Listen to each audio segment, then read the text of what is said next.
You lot, raise your glasses. This one's for Paul, Phil, and the Paranormal Soul Brother. Paul's got a torch and a tradies belt. Swears that he felt a cold hand on his bum.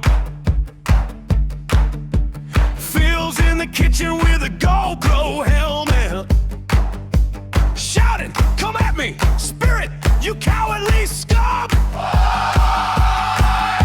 Soul Brothers burning the bargain bin sage, reading vibes like a busted old gauge. Ghost wankers, ghost wankers, three brave idiots and a busted van. Ghost wankers, chasing bad vibes round the caravan. If your house feels weird and your dog won't stay, they'll rock up drunk and scare it away. Ghost wankers, best worst hunters in the whole damn land. Oh, yeah. All right, tonight we got Sage Gatto, and I remember back when I was a child going through grade school, we played show and tell. And one of the things I brought in was a dead grasshopper. And my teacher got really, really, really mad. I said it looked so cool. I just wanted to show it and talk about it. And she got real mad at me, and I think she put me in detention like for 2 days or something like that. But anyway, we're going to do some show and tell with Sage. Sage, what you got for us? So, as a collector, I've been big into the Civil War my entire life. And at a young age of 12 years old, I started collecting Civil War relics. It started with just a bullet that I bought in Gettysburg when my grandparents took me. And now, 16 years later, I'm up to 53 pieces, ranging from different artillery shell pieces to the standard bullet that have been used on a day-to-day basis during the Civil War. So, and I even got a collection recently of a little over a couple dozen musket balls from the American Revolution. So we're expanding the collection now to a different time period. Now, are any of these objects, do you feel like, I know you do some ghost hunting and stuff like that. Mm-hmm. Do you feel like it has any kind of energy attachment to it? Yep, every single one of them. Just about every one that I've held and like really worked with, I've gotten to know whoever was either connected to it or where it was to an extent just by doing exactly that. And I'll sometimes even take them on ghost hunts with me and kind of have as like what I call a controlled environment, and we'll run the spirit box alongside it and have the spirits tell me exactly where it was from if I don't know what battlefield it was from. And that way, when I know I'm getting a name of a battlefield in some haunted asylum in the middle of nowhere, I know it's legit and not something that's could be possibly influencing it. So it's a fun experiment to do sometimes. That is cool. That's cool. I got my little show and tell. Here's a little ghost right here. There you go. But you got some cool stuff. So let's see what you got. I don't even know where to start. I mean, I can pull out. I have bags literally on both sides of my computer, just loaded up with stuff. We'll start at the beginning.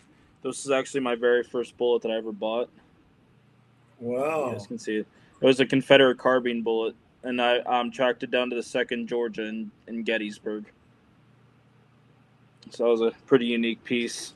And then I figured tonight, for at least for the good bit, I'm wearing my Antietam shirt, so I figured I might as well bring out some pieces I bought from Antietam. I have a artillery shell fragment of some form of rifle caliber. This came from the Dunker Church area at Antietam, if anyone's ever been. That came from a rifled, almost like a giant bullet that would have came out of a cannon. And then I just recently got this little piece of an exploded cannonball.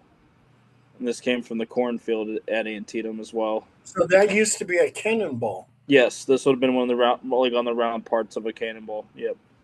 Wow. And they would have had a little fuse on the top, and that would burn down as it was flying. And as the fuse hit the bottom, it hit the powder, and then boom. Oh. And another piece I got from Antietam, also from the cornfield, is a drop Union mini ball from the Miller's cornfield. And the Miller's cornfield actually saw some of the heaviest fighting during the entire battle. It changed hands 3 times and has 90% of the casualties for the beginning half of the Battle of Antietam. So the Did fact I you know a did few you did pieces. you write Millie Cornfield on there, or No, that the museum I bought it from identified it from oh, there as from a collection they bought from, and it was wrote on there where it was found. Fuck. okay. Yeah, but a lot of these pieces, like I only have a handful that are actually written on them, like where they were specifically found. I've been able to identify all of them just by sitting down with my spirit box and letting the ghost tell me. And So, so if I could find the clip, I'll send it to you. But we did a ghost hunt in Ohio that I sat down with my spirit box and brought out one after another and got crystal clear responses to the battlefield on my spirit box in the middle of Ohio. It was really cool. so you're not practicing psychometry. You're not No, touching the objects themselves to get the vibration. I mean I Yeah. can. I mean a lot of times I do. You know, I will use my psychic abilities to do so, and like especially if I think it was like a bullet that could have possibly been in someone. Like I'll hold it and let the energy like kind of like almost quite literally almost burn my hand. Like my hand will literally just be like shaking with energy, and then I'll follow the feeling up and to wherever it stops, and then that's where I assume that that soldier was hit at. And do you trust the information coming across on the spirit box? Yeah, I do. I really do because especially with knowing a rough idea where a lot of these were from, I'll get like my own like visions and dreams, based upon them, and then I'll ask the spirit box, the spirits like, where is this from, and they'll answer, and I'm like, well, that lines up a lot with what I saw in my dreams, so then I can kind of put two and two together, and then Okay. sometimes I'll even get specific locations. They won't just say like Gettysburg or Antietam or what have you. They'll specifically point out a specific part of the battlefield. So that's another way that I can verify, oh, like this is actually real. Especially the big piece I have from Antietam. Whenever I use my spirit box with that one, I just asked, I said, can you tell me where is this from? And it straight up said Dunker Church. And I was like, oh, okay. Like, that's different. I wasn't expecting that. And very instance, this is the whole bag of musket balls in the American Revolution I was telling you guys about. Wow. I pulled out one in particular because we are celebrating a pretty large year this year. If I remember where I put it. Here it is. Now you can read the marking on it. Because it's really, really tiny. But this musket ball actually came from the Battle of Trenton. The same battle that George Washington escaped across the Delaware River. So that was a pretty You know, interesting find. it looks a lot like the stuff some of the Duck Dynasty guys find, that Mm-hmm. the ones that are going treasure hunting, Yep. and they go to old battlefields and they find bullets like that and cannonballs and so forth. Yep. So they find a lot of really interesting stuff. Sometimes coins with the date on them, Yep. and yeah, it's pretty interesting. And you got the beard, you could just fit right in with those guys. That's right. Yeah, it's Hey, pretty cool. I've gotten a whole collection of shot ones, dropped ones. Like a mushroomed one that was shot here. This hey, used to be a 3 ring Sage, mini ball. Yeah.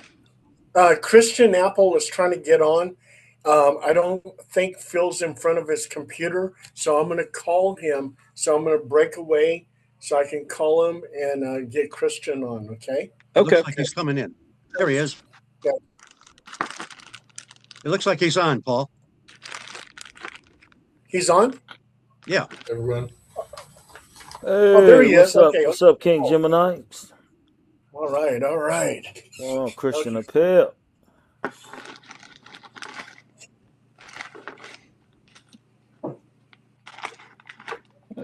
Christian Sage was showing us some of the stuff that he's dug up. Okay. So Also, I had this one sitting right here. I completely forgot about this. So, in the December of 1862, in the armies clashed in Fredericksburg, the Confederate Army was camped up behind a stone wall. The Union Army had to shoot uphill at them. And I bought a piece when I visited Fredericksburg last year that I wasn't expecting to actually come from the battlefield, because a lot of places just sell what they find or buy it on the road and then just resell it. When this piece actually came like 500 feet from where I bought it from on the sunken road in Fredericksburg. It's a shot Union mini ball. There's the base of it right there. And you can tell when you rotate it, it was shot uphill just by the fact that here's the base. and it mushrooms upwards. So the only way for that to happen is if it was shot at an upwards angle of something like this. So I was able to like figure that out, and then I asked somebody about it, and they're like, "Yeah, this was literally found in this stone wall right down the road, like literally like 500 feet from here." And I was like, "Oh, okay, that's kind of interesting." And then from another local battlefield to the Fredericksburg area, I bought a piece of canister shot, just literally a giant iron ball. It's a little bit smaller than a golf ball, and then there've been probably about a dozen of those coming at you if you're close enough to a cannon shooting canister. So that's a piece I kind of think maybe went through one or two people, but I'm not too entirely sure. I don't know if I want That'll to make know your day either. go really bad really quick. Yes, absolutely. I think about it all the time. And even I just started recently finding some like more like rare bullets that you don't see very often in antique stores and what have you. And it was a shot bullet, came from the Gettysburg battlefield. I just bought this a couple weeks ago. It's a 69 caliber mini ball, and the size of this thing is enormous. So I can even imagine that flying through the air and wanting to hit you too. That I mean, it's twice the size of a normal caliber bullet from that time period. So I don't know if I'd want to be on the business end of one of those either. I think what else do I have? Hey, I hey, could, hey, yeah. Steve. Do you, does anybody over in West Virginia dig up a lot of Civil War stuff in your Not that state? I'm aware of. I'm not don't really follow it here. I know that I know some people that have found some artifacts in the TNT area, but kind of date back to the World War II days when they were, making explosives for World War II, Hmm. finding like old signs and stuff like that. But nothing in the way of that I know of bullets or anything like any Civil War stuff. Now there might be. I mean, the people must find arrowheads in that area. I mean, Yeah. that whole area was a burial ground, and there's people were buried all over this area. You know, and that's really amazing because I used to live in Monterey, California, and my dad was building a rock wall. So there was a lot of digging involved. In fact, we dug up a whole cow, all the bones of a cow. But we also, too, we found three arrowheads in the ground. Oh wow. Yeah. Had- Did you ever find any arrowheads, Sage?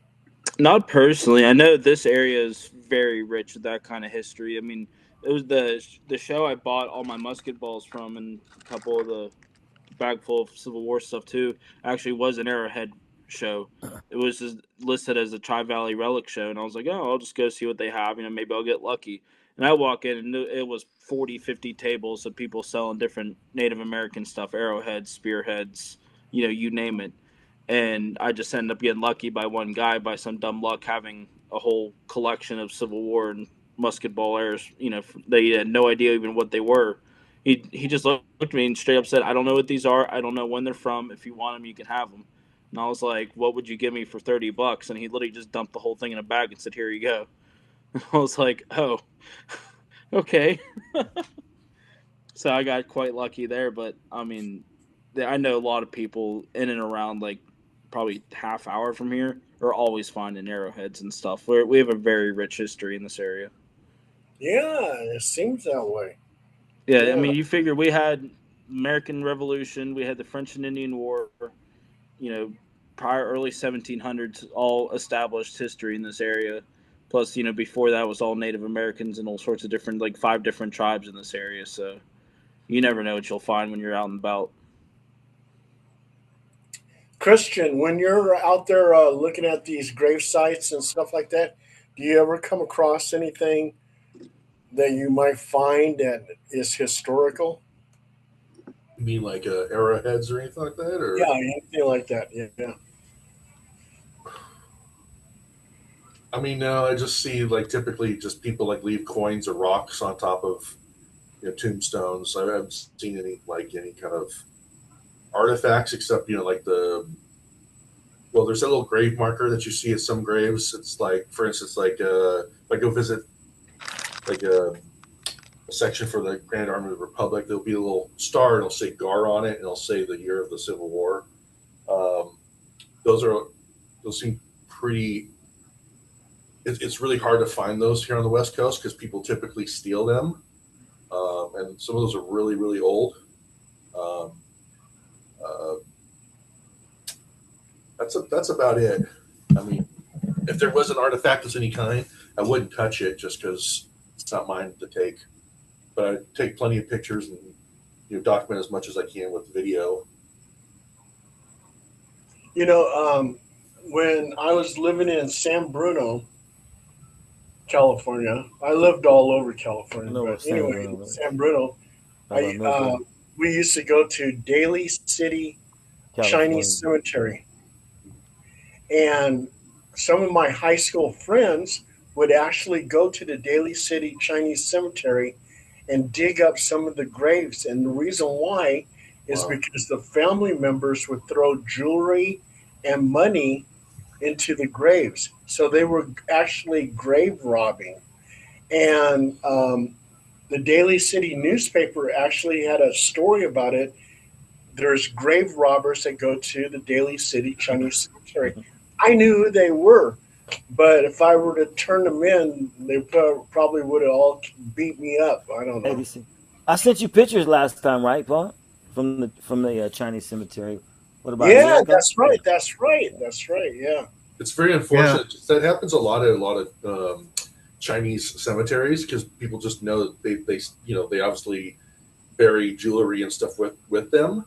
So, for instance, like the Auburn Chinese cemetery up in Auburn, California, I went out there for a plaque dedication for the cemetery, and I was talking to one of the groundskeepers, and they told me that the ground is so sacred they don't allow anyone on the ground anymore because no one can be trusted, and that every time it rains, it causes any kind of artifacts to kind of come up out of the ground, and so people just are constantly stealing these things that are in the cemetery that are sacred.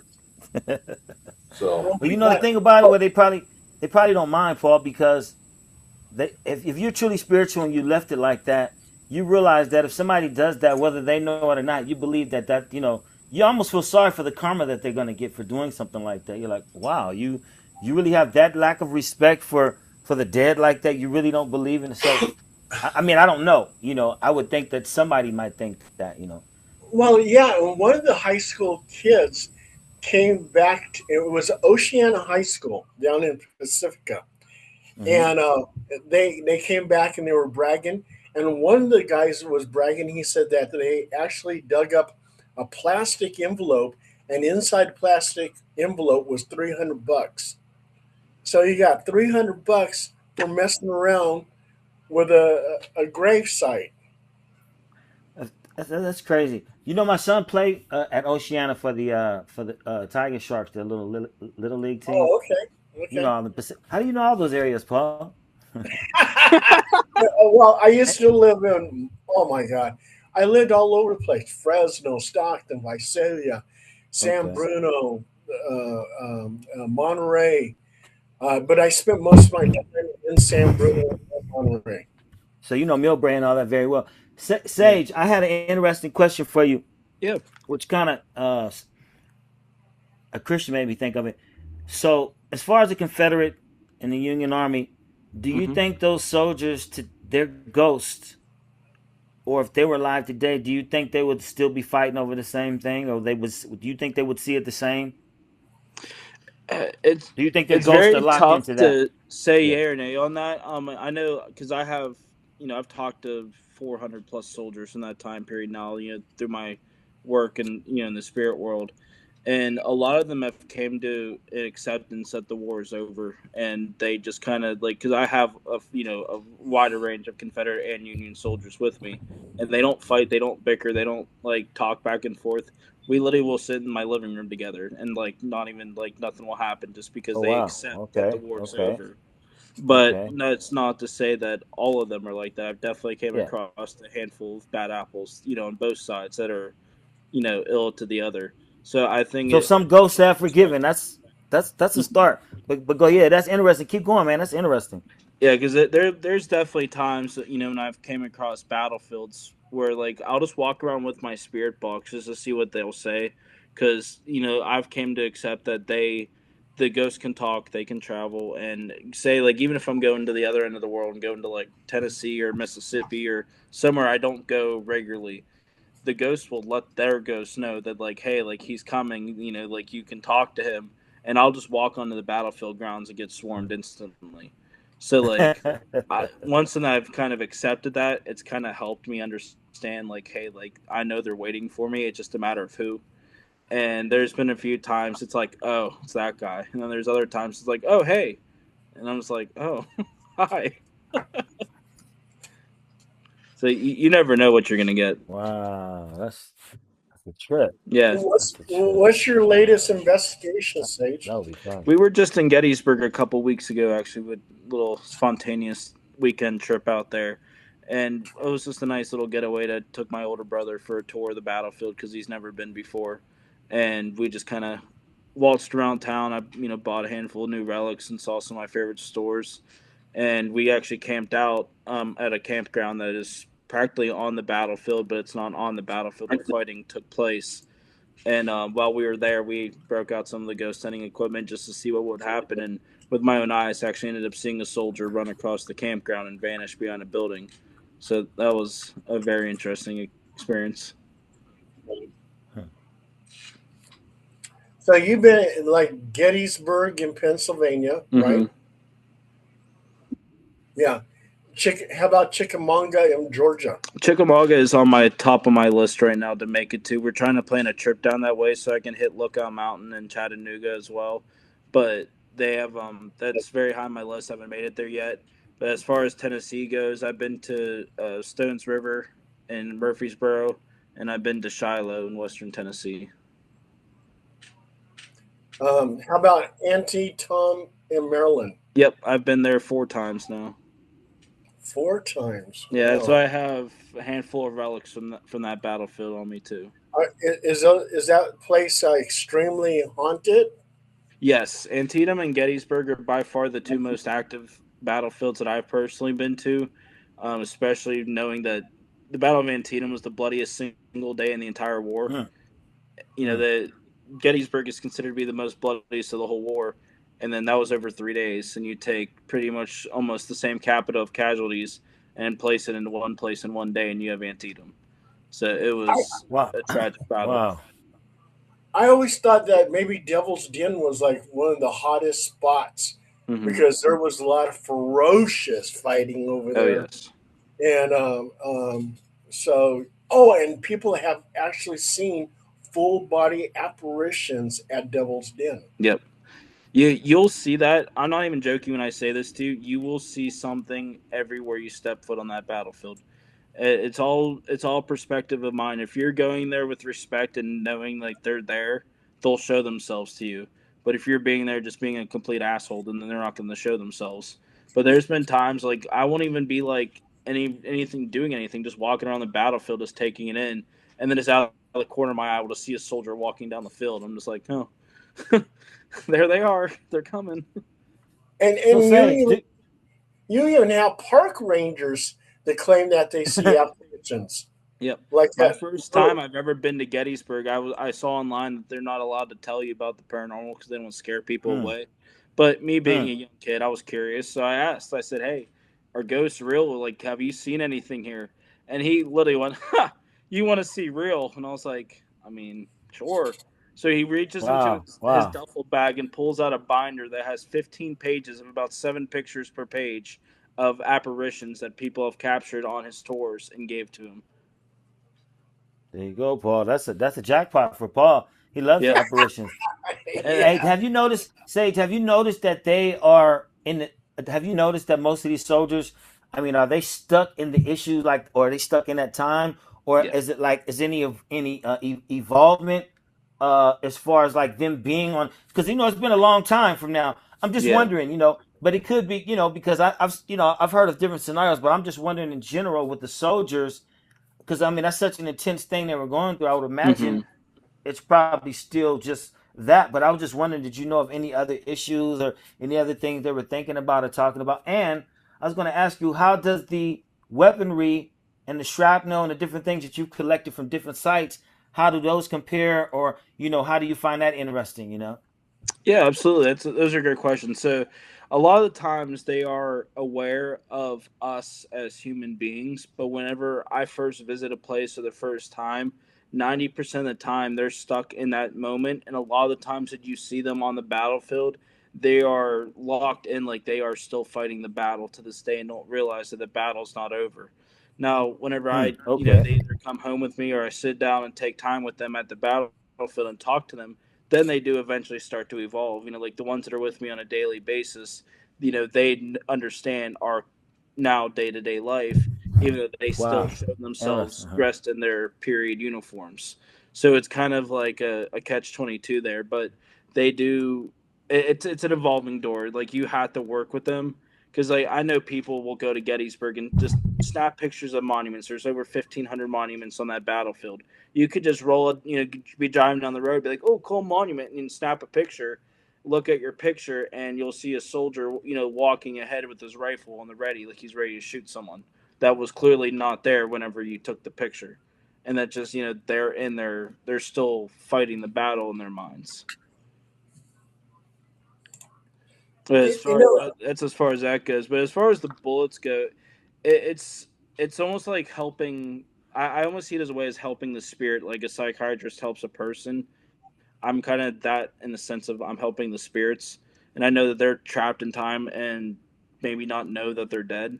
So I take it as an opportunity to collect things that may possibly have that kind of energy with them, so I can either help them move on or give them a safe place to be to understand, like, hey, it's okay. You're no longer alive, but you're safe.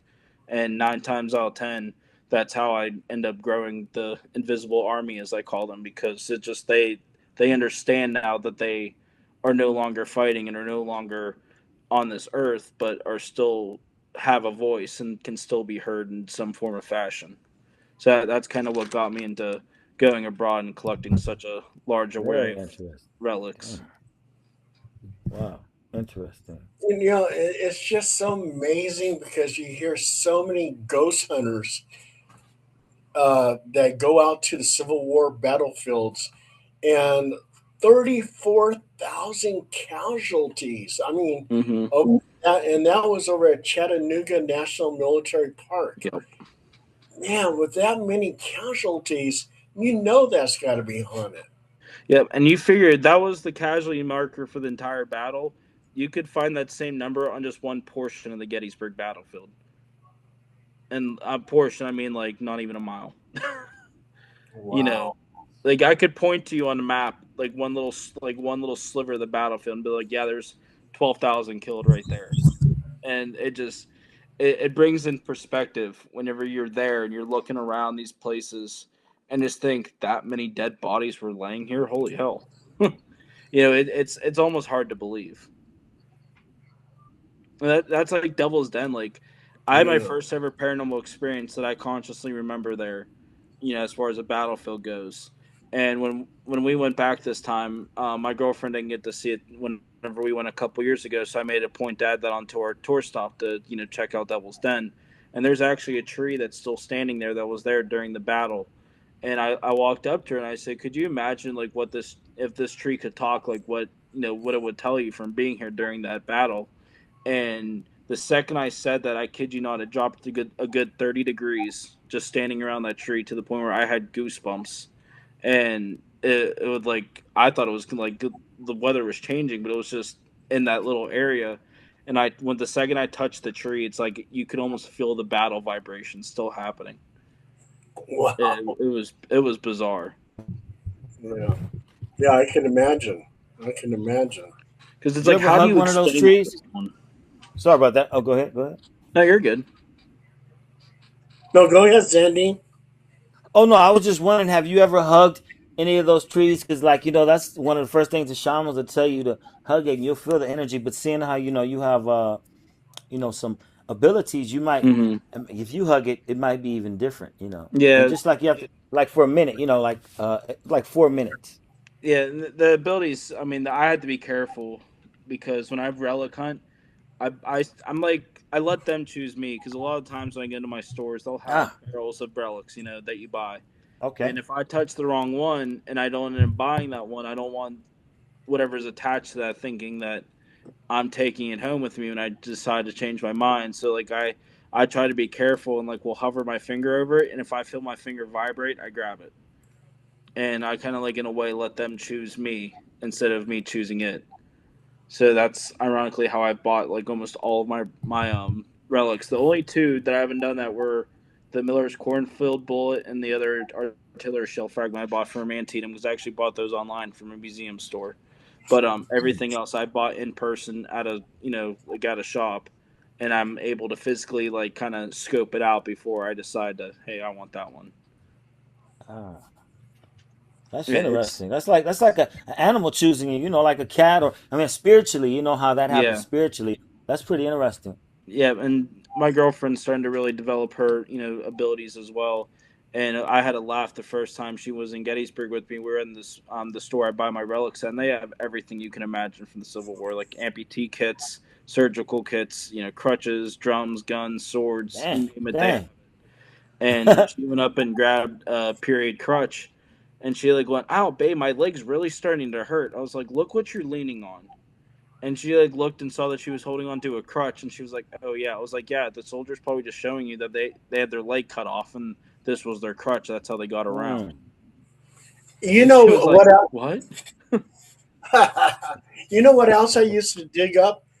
Square head nails, Oh yes, and yes. I actually found. I went to Tombstone, Arizona, because I wanted to see the OK Corral, which Mm-hmm. the shootout didn't really happen at the OK Corral. It happened like in a back alley, but a lot of people they watch movies and they think of the OK Corral. But over there, I came across a couple square head nails, and then I went to Billy the Kid's gravesite in New Mexico, I know and way. yeah, and I was a little boy, and I used to be fascinated of just looking on the ground, and I found a square head nail. So that Yeah, was, yeah, that's kind of weird. those are for that time period too. Was the 1870s, close to the turn of the century. Those types of nails. I know a lot of relic hunters find those. Yeah, yeah, yeah, Yeah, yeah. Tartarian nails or what? Hey, Christian, are you still with you still Christian? I was going to ask you. I know we asked you before on the show about some paranormal things, um, and like you rock solid on what you see and don't see. I was wondering, like, at all the like all the some of the sites are pretty much. Are there any ones that you visited where the people try to warn you and say, "Hey, this is haunted," or you might want to watch out for this? Ones that they thought were, or ones you felt were supposed to be more haunted than others. Oh, that's a great question. Hmm. I mean, I've heard stories about the Sacramento City Cemetery being haunted. Um, Okay, okay. I it was maybe about 2 or 3 years ago. I was filming a grave for one of my YouTube channels or one of my YouTube videos, and I looked from the side of my eye, and I would have sworn I saw like a big dark like black like shadow figure go across. Mhm. Hmm. And I went back and watched my video, and it wasn't in the video. And so I had that, and then I've also heard Wow. there's several people have committed suicide at the old city cemetery, which is crazy. So when we go No to the way. cemetery to commit suicide, even one of the security guards actually did a number of years ago.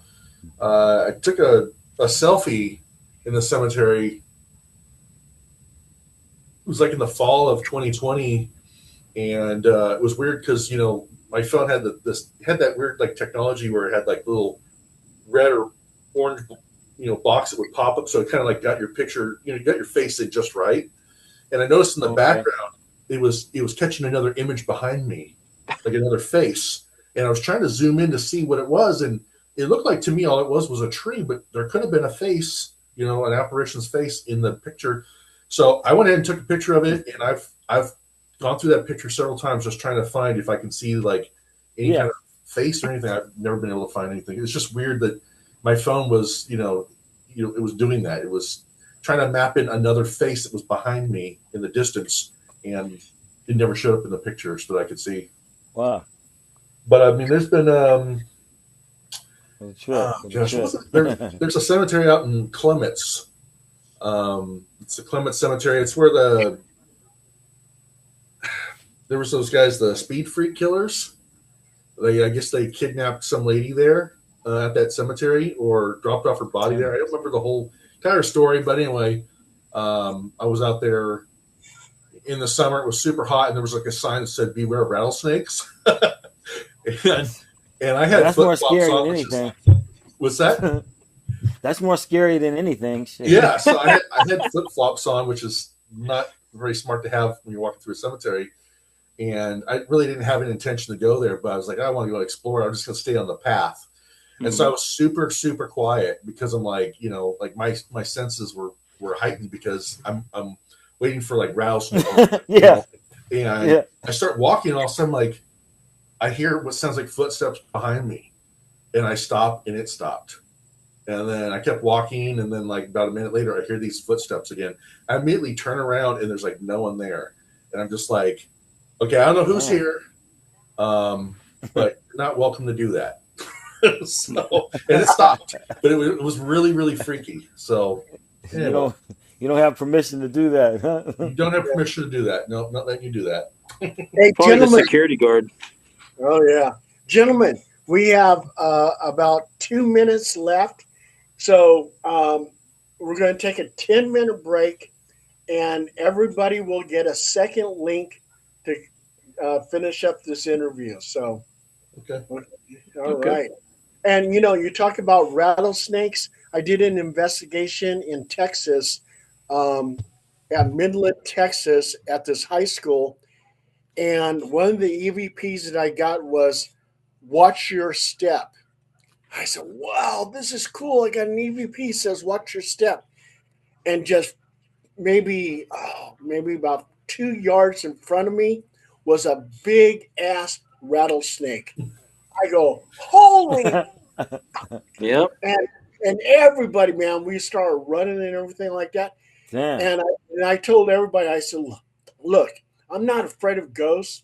I'm not even afraid of demons, but I'm damn sure afraid of a rattlesnake. Amen to that. Like, hey, man, hey, I ain't never. Hey, I played running back in high school. Hey, I ain't never ran faster than. I grew up in the city. I ain't never don't know shit about snakes. So people in the country. I live in the country now, but when I grew up in the city, concrete jungle, and the projects, you never heard of snakes, and you definitely didn't hear no rattlers. But one time, my boy took me up to Oregon.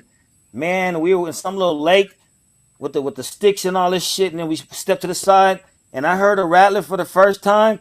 Before he did, he's supposedly from there. I heard this shit, man. I took off so fast, man. I ain't never ran so fast in my life. I was Oh my! he's like, dude, are you scared of snakes? I like, yeah. I just don't want to get bit. I mean, ultimately, yeah, shit. I just don't want to get bit, man. I don't want to see what it's like. Rattlesnakes are big. I mean, that thing was about that thick. Yeah, the head on those things are massive. Yeah. That shit was Anybody ever got bit? Anybody ever got bit by a snake? Snake bitten on the panel? No. I got bit by a mole. I got bit by a mole. A little. Oh tiny- shit! So we're just waiting on a couple people. All right, Sage. We're just waiting on a couple people, and then we'll get going. Make sure everybody has everything. Yep. I sent you a Okay, photograph. looks like now we have everybody. You did, Steve? I sent you a sent me photograph. or what? Oh, yeah, on Messenger. Yeah, a little kid standing in the pit of a bunch of skeletons. Did you get it? Oh, On- yeah. I see it. yeah, I'd like to talk about that briefly when we get back. Okay, well, we're actually back. Oh, okay. I'm not able to put that picture on the video, that would be something that Phil would do, and Phil's not Okay. here. Well, it's just it was in the early '60s on Boys Blank Island. Boys Blank Island is in the Straits of Mackinac, which is actually Lake Huron. It's east of the Mackinac Bridge and Mackinac Island. And the University of Michigan came up to dig on the Jutland property on the west end of the island. They uncovered a pit of skeletons. I think it was something between 40 and 60 skeletons. And this dated back to like 1200, 1400 AD. And my dad was helping them dig. He was one of these guys that had the sifting box. You know, you dig, you put a bunch of dirt in there, and you sift through it. Well, he found a near perfect arrowhead, and originally they let him have it because he helped him dig, which as a volunteer. And then later on, they found out it was probably one of the oldest things they had found on that site, and they asked if they could have it back. And they said, if you give it back to us, you can come back and dig next summer. And so that's what he did. So that was pretty cool. That's and Wow. the picture I sent to Paul, I'm sorry, to Dale, Paul Dale, is me as a little kid standing in the middle of the pit of these skeletons, which are just partially uncovered. And I don't know of any hauntings or anything like that, but there was a rumor, and it's just a rumor, that many of these people from the University of Michigan, the McFerrin expedition, had died prematurely. Now, I don't know if there's any truth to that or not, but it was pretty intriguing to be part of this dig that they did for a couple of years, I think 60 and 61, way back in the old days. Steve, do you have that picture on your phone where you can show it to us like this? Yeah. Everyone has the ability to share. We're all on Zoom. There's a friggin' bar at the bottom, Paul. It says share. You click share, you can share. That must be God speaking. Just don't let them talk you into building an ark, whatever you do.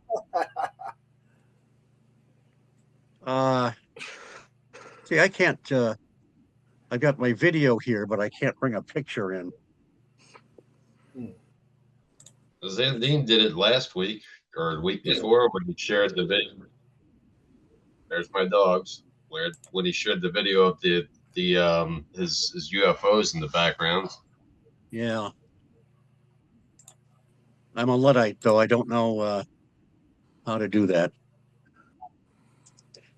It's if you use your virtual appearance too, you don't see a menu bar where you click, you can mute yourself, or you see participants, chat, react, share. Yeah, right. Let's see. Okay, share. Sharing is not turned on. Yeah, go to the settings and you can request sharing for this meeting. Okay, but then how do I pull this over from my phone or Facebook to share it? Oh, so it's on your phone. Okay, in that case, you probably just have to show. If you didn't have a USB hooked up to your computer, you probably just have to show it onto the camera. As best you could. Let's see. Might not be ideal, but that's actually how to share one of the best paranormal captures I've ever seen at a Civil War hospital. Someone took a picture on their digital camera, and we all took pictures of the screen with our own phones because that was the only way to share it. Hey. Oh, you know something? I'm looking at this, and it's on Messenger, and Phil, Steve, and Zandine all have the picture. Oh, yeah? Yeah. You can download it and then share it. Zandine, do you see the picture? Let me see. Let me go to the messages and see if I see.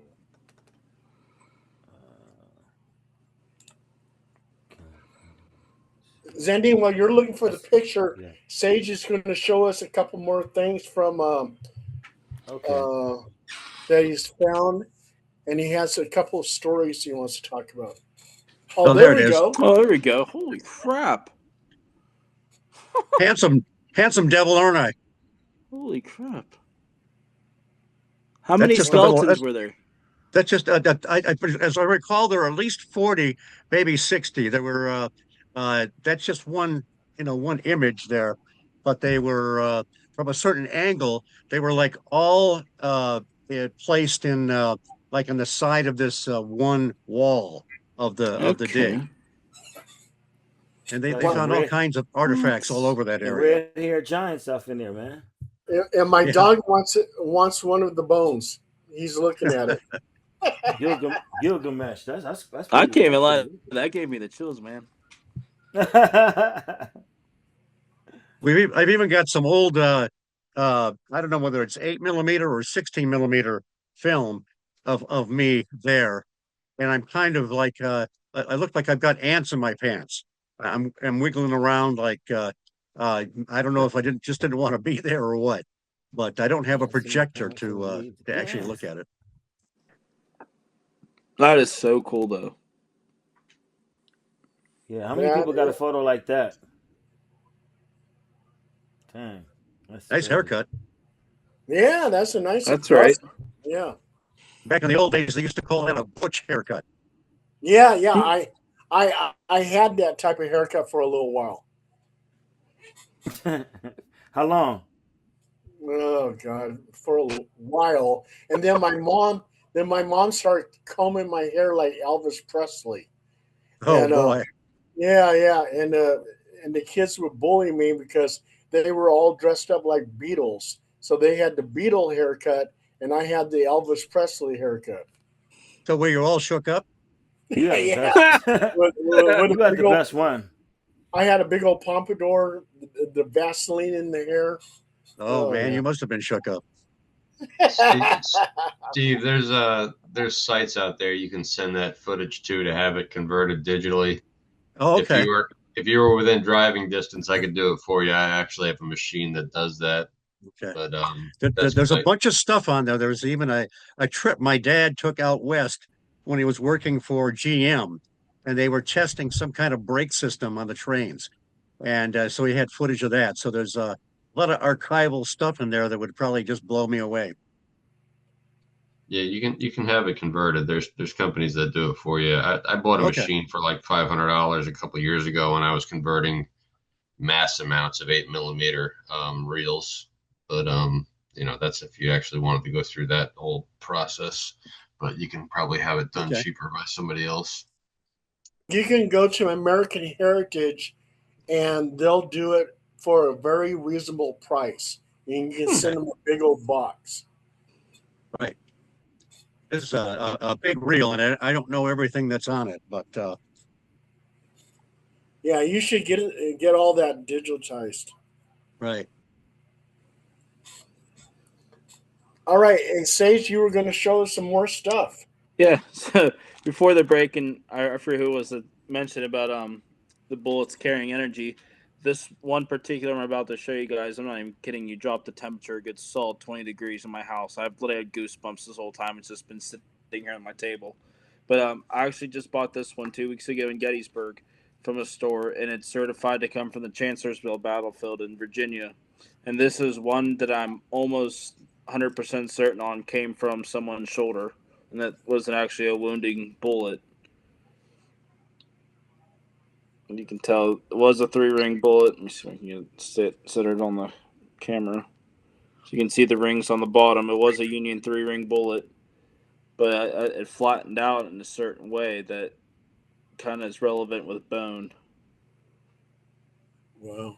Because these were made out of soft lead, and from what I'm able to figure out off of it, is it hits someone on the shoulder, like almost right there, if not a little bit higher, and got wedged into the shoulder bone, and it's probably there until they cut the arm off. Wow. And it was when I saw it, it like caught my eye, and I looked at it, I was like, do I want to do this? And I was like, yeah, why not? I don't have anything like that. And I took a chance on it. I'm telling you, the second I brought it home and I held it, it was just like instant energy rushed through my arm, and my shoulder started hurting, and I was like, ouch. Oh my God. Yeah, like even my shoulder honestly kind of aches right now just even talking about it. But yeah, that was I've like sometimes you'll hold these and it's like your fingertips will tingle, and you'll just like kind of get an idea like, oh, there's something connected to this. That's like a whole story just in a handheld. It's wild. But I actually bought a couple shadow boxes. Um, Speaking of Shiloh, I was actually lucky enough to stumble upon a shadow box of 3 bullets from Shiloh. It was a pretty cool purchase. I got lucky on that one. Good price on that too. It was only $25. And then I bought a piece to the one of the bloodiest and most sought after parts in Gettysburg, Culp's Hill. I bought an artillery shell fragment that came from Culp's Hill. Oh, that's cool. That's cool. I haven't taken it out of the case yet, but yeah, some of the most ferocious fightings over all 3 days took place on Culp's Hill. So I'm a little nervous to take that one out of the case and see what's connected to it. But when I saw those, I was like, I had to come home with these. Yeah. There's got to be a lot of negative energy off those items. Yes, at first the negativity and the overwhelming power of the energy is literally nothing like I've ever experienced before. But once you work with it and you start to understand and you get to know the person connected to it, and then it's just like talking to anybody else that's in my spirit team. But at first, that first initial period, I'm telling you, it's rough. It's not easy. Wow. We had one of my ghosts the one day. We had see if I still have it laying here. My one artillery frag I just got from Antietam. I had it sitting on my table, like good maybe foot and a half into the table. My girlfriend and I were just watching TV, and it decided to literally flop off my table on its own. We were just sitting in here, and all of a sudden we hear thunk, and we're like, "What in the hell was that?" And we turn and look on the ground, and there's my artillery piece just sitting on the ground. I was like, "Okay then." Now, you said you had a couple ghost stories that you wanted to tell us. Yeah, absolutely. So, I think you guys will appreciate these. So, the big thing with battlefields is residual energy, and 9 times out of 10, you'll hear musket fire, you'll hear cannon blasts, maybe even some shouting, screaming, what have you.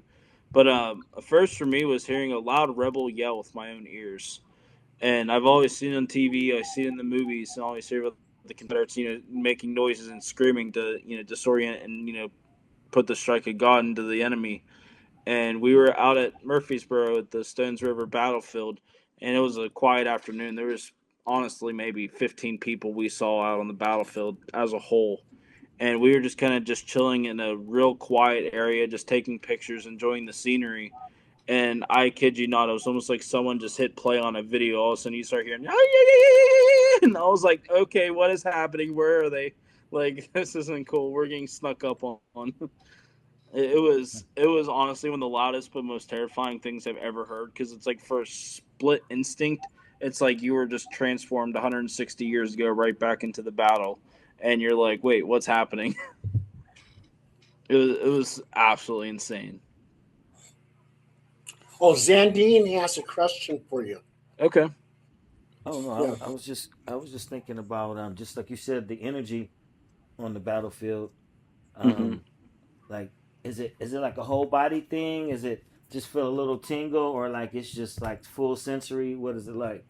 It's honestly all depends on the person and the soldier. So sometimes if it's someone that like was waiting for me, for say, that knew I was coming, was waiting for me and wanted to talk to me, it'll be full body chills, like, hey, like, please give me a second of your time.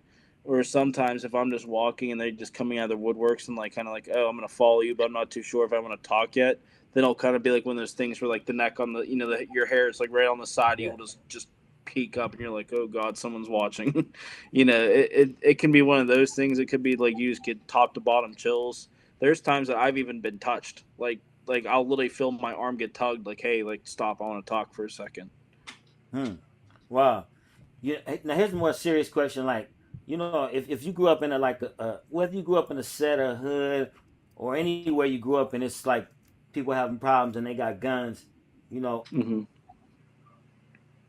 Mm-hmm. what really fuels it is the body count. So say like me and you are regular guys, we never had a problem like that. Then somebody hurt somebody near and dear to you, Yep. and nobody does anything about it. Then you do something, and all of a sudden, the body count's got Yep. you in it, right? So that being said, and this is a hard question, do you feel that the Confederate soldiers are still with slavery? Do you feel still do you think that the Confederate soldiers are for I slavery? honestly, from my own historical standpoint too on this, I'm gonna be honest with you. My strong answer on it is no. A lot of them fought just because they're either dead poor and didn't have the money to provide and thought it was a way out of struggling the day to day life on a farm.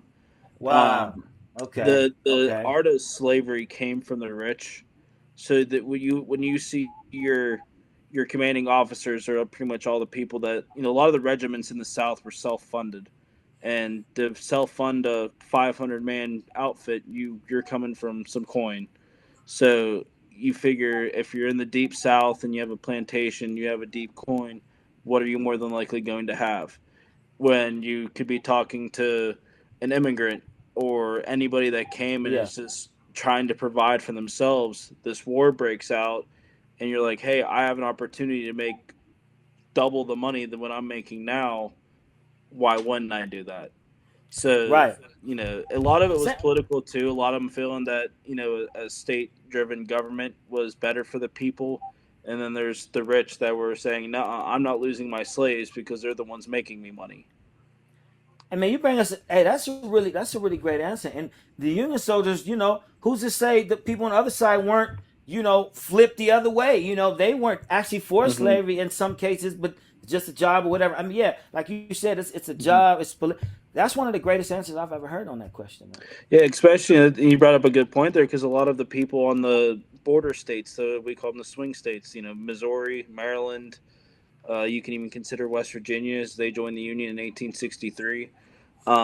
Those states all still had slaves present. Kentucky and all those states had a Union government and a Confederate government. There were still slaves in both those states, and I know of at least a handful of Union generals that had slaves. So it wasn't just a Southern thing and a Northern Right? thing. It was all about the coin and who had the most money and who can do better. Well, it's just like, I mean, people always have misconceptions. It's like pirates. When we see pirates, like, you know, uh, whatever the guy Pirates of the Caribbean, Johnny Depp. People see that type of thing, but they're not realizing a lot of these pirates really were like the Masonic leaders. They could come in a port because they own this shit. They could do whatever they Yep, want. They could sell this exactly. and take your shit. If you didn't have enough money, you couldn't sell your goods in their ports. I mean, they had the muscle for it, so people got a lot of misconceptions. But that's a lot of good insight, man, on that answer. Hmm. That was cool. Yeah, Hey, the politics behind the Civil War will actually keep you more interested in it than the actual fighting. I'm not gonna lie. and also too, the Civil War, a lot of things bled over into other conflicts, like the Hatfield and the McCoys. Yes, absolutely. That's a Yes. fantastic point. Yep. Yep, yep. You had Elaborate on that, families that Paul. fought side by side, and the next thing you know, they're fighting each other. Okay, Yeah, okay. yeah, it was family against family. Hmm. And now, if you go back there, they're still there. The Yes, both Hatfield families are still there. Yep. Virginia and Kentucky, and the Hatfields families and the who fought McCoys. against each other, they're now connected through marriage, and Yep. of course they had children and stuff like that. But yeah, most of them are Hatfields and McCoys. Is a combination altogether. Yep. Yeah, I mean, what they got that? I mean, they got that binary thing going all the time. I mean, still with the Bloods and the Crips too. I mean, they L.A. started as one set, and then some people couldn't walk through one part without getting messed up, so they make their own thing. But like I said, once the body count starts, you got to get as many members of your army as you can as you're going against these people. And if the Yeah. police or if the soldiers can't do anything about it, you're gonna some men will take it to their own hands. So the army's gonna be started. But Hmm. that's a lot of people forget. Trying to take away the amendment to bear arms, that you got to have ability to protect yourself, no matter what. You know. Exactly. And that's why I believe, like, especially in modern society, we have to be careful as a whole because in 1861, when the states started seceding from the Union, when there was a vote, and I think it was only about 5 states at the time were actually, seceded and formed in the Confederate government. And when the vote came up, and right before the vote came up for secession in Virginia, Abraham Lincoln actually asked the Virginian governor to raise 5 regiments to help quell the rebellion, and the governor came back and said, "Wait a second, you want us to raise 5 regiments to fight our own Southern people? Not happening." So, I mean, how could that be any different today Yeah, than what's yeah. going on of us trying to Oh get yeah. our government to squall a rebellion? And it's a theme. It's a theme in every movie too. Look, you got the good brother, the bad. They start out to good, and then Mm-hmm. one is trying to save the other, if he can, and then he goes to end like. But that theme has been, ironically, to a fault, going Yep. really hard. I But have a Yeah. question. Yeah. Oh, go ahead. No, no, Steve, no. Go ahead. You go ahead. When you're sensing these entities or spirits or whatever, Mm-hmm. does it ever branch over into where you feel like you could channel one of these entities? Or Yes. okay, Mm-hmm. do Yes. you get like a wave of images or ideas, and you could actually channel the entity? Yeah, there's times that I'll actually zone out. Like if I'm like just like if I'm home on a weekend and want to just see what I can talk to and who I can talk to. If they really want to show me and talk, whatever, I'll literally just sit and let them take control, and like I'll zone out and I'll feel like I'm watching a movie in like a daydream, but I'm watching a battle or some form of piece of their life take place with my own eyes as if I was there, and then I'll come back to it, and then they'll be like, "That's why I'm here." And then I put two and two together. I'm like, "Wait a second, I was just there. I know that battlefield. I know that spot." And then they'll be like, "Yeah, like like, can you help me?" And I'm like, "Well, duh, that's all you had to do. I didn't have to see so and so get blown up first, but like, yeah, like I'll help you. Like I don't care." Like sometimes they'll show me visions like that, and there'll be times where it might be like a flash image, like you open a picture and get rid of it real quick. Like I'll see, like it's almost like sometimes you'll see images in your mind. It'll be like that. Like I'll see a full like soldier in uniform standing there, and I'll hear a name, and then I'm like, huh, that's odd. Like where did that come from? And then I'll sit down and start talking to someone and find out that's who just showed themselves to me, that they were whoever's here at that moment and want to talk. So Hey, that's Are usually they how I channel them. so they look at you as someone that is their friend or Yeah. somebody that is going to okay. Do you Yeah, ever it's get a little bit of both. any negative Yeah, in the I've had to shy away a couple, and it's not something I like doing because I'm a healer and a helper. I like right? helping. I like helping humans. I like helping those that are passed. So anytime that there's one that is trying to quell on that, I have a hard time accepting it because I'm just like, oh, maybe they're just having a bad day, or maybe it's just they're not getting along with someone. Like I have a hard time accepting the fact like, hey, this person's up to no good. And there's been a couple that I've had to show the door to, and it sucks and it hurts, and it kind of takes me a little bit to get over the fact that like I had to shy someone away. But at the end of the day, when it's all said and done, I notice the mood among all the spirits that are around kind of rises again, and I know that like we're back to a solid ground. So you don't have any trouble disconnecting if you need to. No, I usually it's kind of weird. Like I met a lot of mediums that have a hard time like shutting off or say, and it's just like constant like noise and busyness. But for me, like with my spirit team, they respect the fact that I have a life and that I work and everything. So a lot of the times I can live my life just fine, and just turn off my that side of me. And if I'm home one night and feel like talking, like I'll open myself up and just talk. And whenever I'm ready to go to bed, like I'll tell them like, hey, like I'm tired, I'm ready for bed, and then like that door gets closed, they go do their thing, I do my thing, and that's that. Do you ever sense living people? Their get impressions from uh, people that you're in proximity with, living people? Yeah, if I stay open and I'm out and about, it's honestly kind of just like people watching. It there'll be times that like someone's energy will just be off, and like I'll look at them and be like, ugh. I don't know if I like that about you, or just like there'd be someone that you just kind of just know that they're up to no good. But I kind of uh, learned just to stay closed off for stinker, that huh? exact reason. Yeah. Hey, Christian, this is a question for both of you gentlemen because you guys both have the graveyard experiences and the history. On lucid dreaming, they just kind of more accepted. Like Stephen LaBarge in the 1980s gave some of the groundbreaking research that's accepted today, as far as that, yeah, people are aware when they're actually dreaming, or they're looking at it as another state.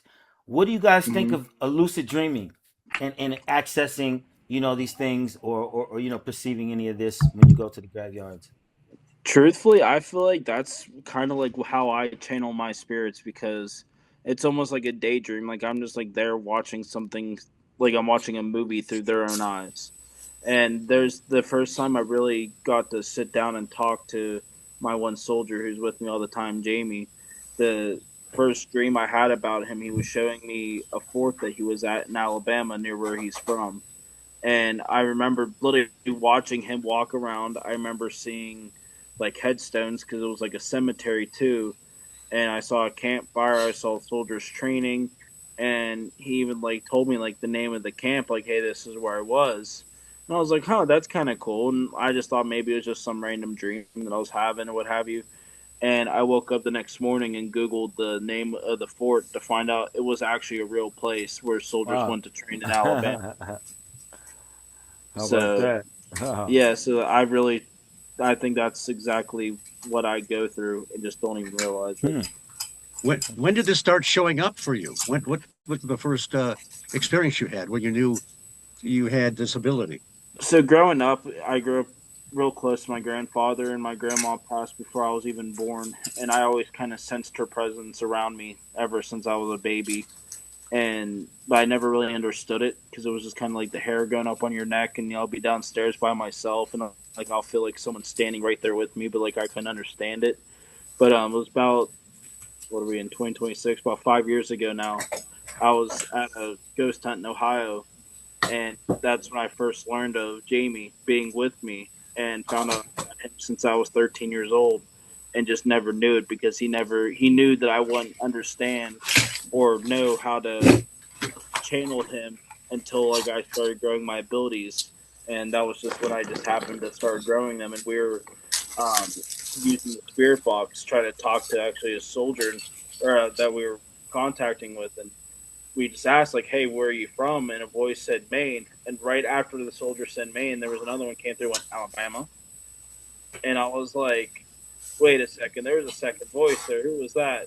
And then we started talking to that person just to find out that the soldier's been with me as a helper since I was a kid, and then it just kind of took off from there, and I learned how to grow my abilities through him. Hey, Sage, I've Yeah. talked to some, like on my Facebook timeline, I have a lot of friends who are ghost hunters Yes. all over the United States.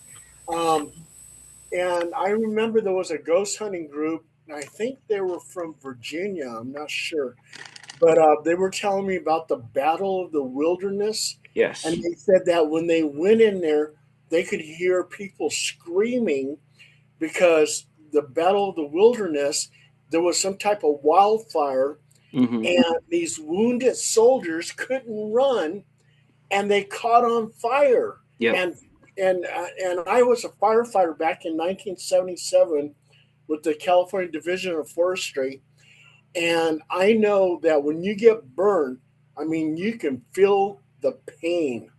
So for those soldiers, those Civil War soldiers, where they can't run, they're wounded, they're set on fire, they must have been screaming.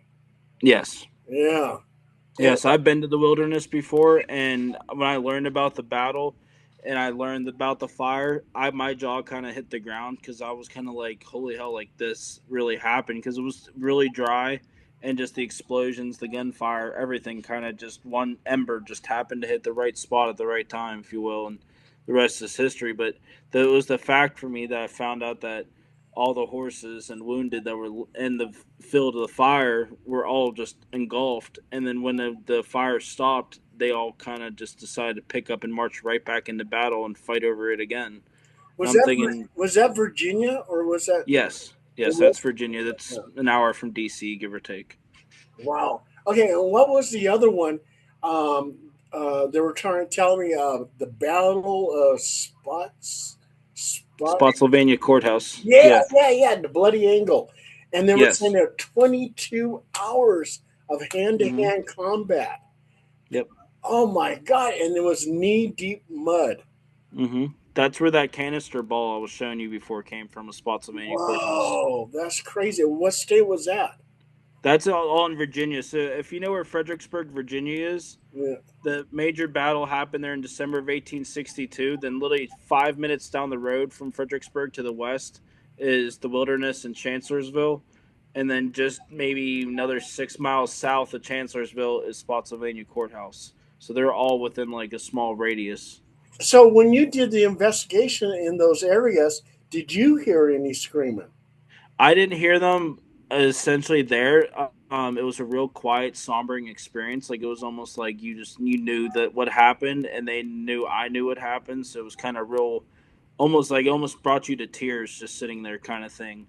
But when we investigated almost a year afterwards at a receiving hospital in Virginia that was involved for about 7 battles in the Civil War, we just were on the conversation, the wilderness and the fire, and on one of our pieces of equipment, a spirit came through saying my body was on fire, and we just kind of just stopped and just went, "Oh shoot," because we knew right away that this spirit was from the wilderness.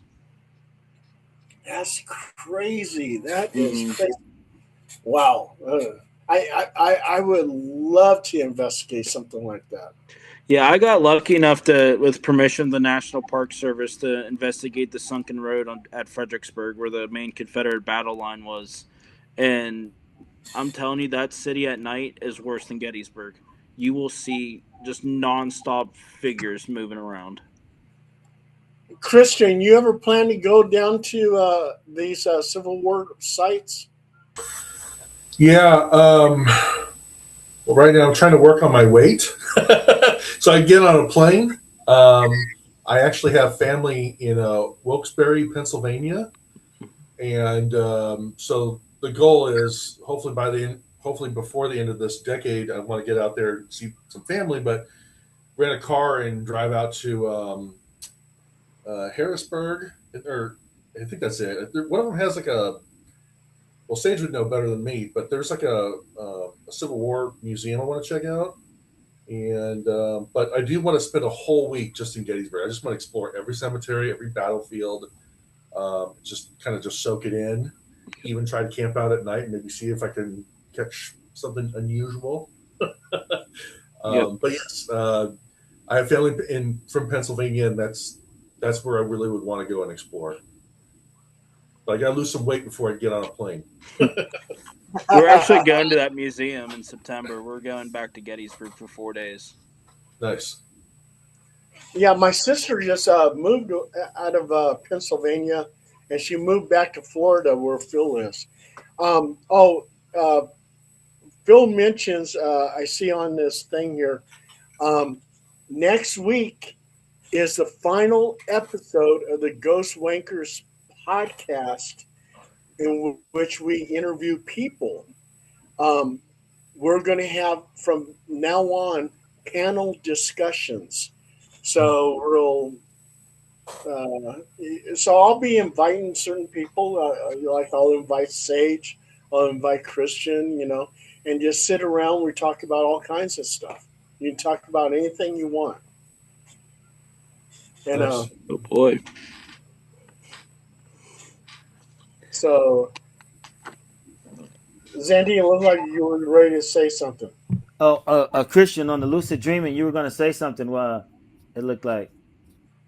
Oh, honestly, I don't even know what dreaming is. To be Okay, honest with you, okay, okay.